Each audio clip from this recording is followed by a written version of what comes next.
So you wonder where are my sample images for my Olympus Zuiko 28mm 2.8 for video? You came to the right place. Here it is for video, my friend. I'm going to show you how this performs on video. So before we do start the sample images about this lens, let me tell you what I have right now. Right now I'm running the EOS R10, which is a cropped sensor camera, and I'm rocking my usual lens for this type of filming, which is my Yongnuo 35mm f2. It's my trusty lens. It works great. I use it for all the time, and it looks awesome. Look at that. I'm sharp. I'm at f2. Background blur is good and it's well enough, and my framing is the one I like for this talking head type of stuff. So this is a Yongnuo 35mm f2 on the R10. So let me do some math here. So 35 times 1.6 is going to give us a 45mm field of view, more or less, which means that you're going to get more of my environment. I'm well exposed. I would give it just a smidgen more of brightness, but I'm awesome like this. So yeah, so this is what you see is it's giving us around about a 55 field of view, and we're going to check a 45 field of view when I swap to my 28mm. This is going to be the Zuiko 28mm f2.8. Stay tuned for the next seconds, and I'll show how it works on this camera, the Canon R10.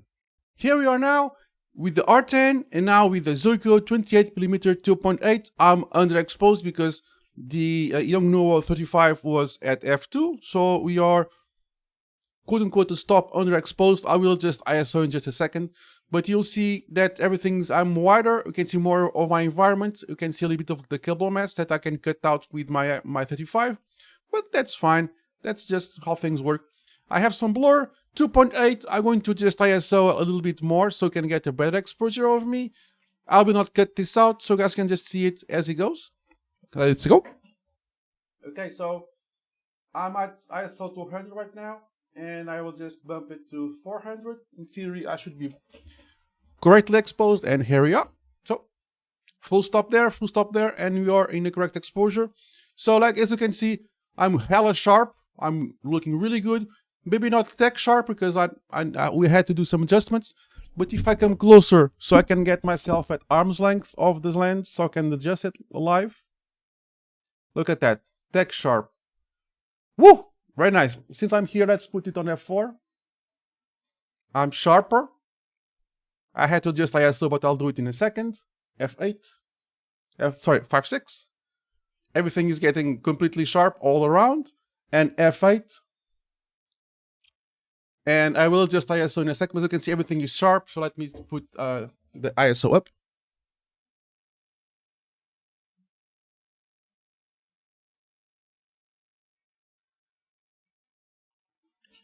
These should be close enough. Look at that. Everything is sharp now. f8, I'm sharp almost all over the place. I had to bump the ISO, but it still looks very clean. So let's go back. Oops, sorry. This is F16 and F22.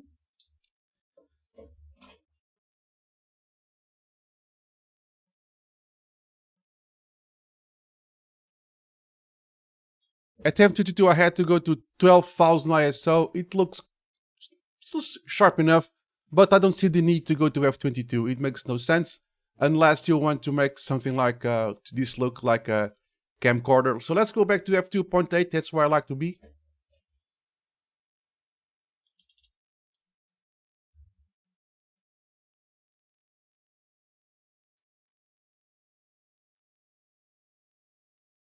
f2.8. Oh, this is a little bit too dark.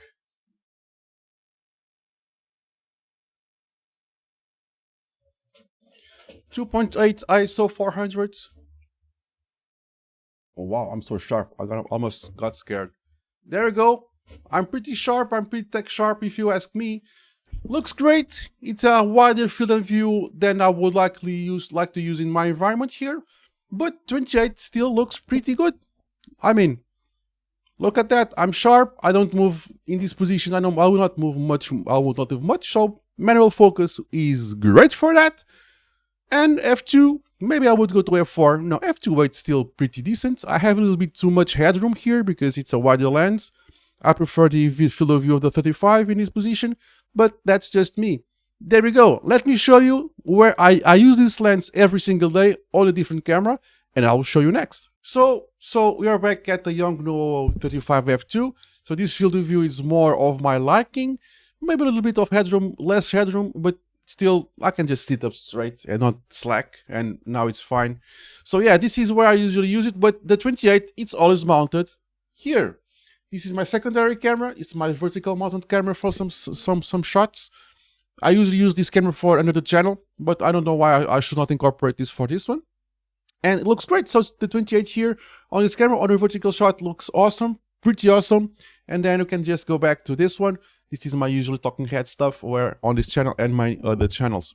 So as you can see, let's wrap up here on this one.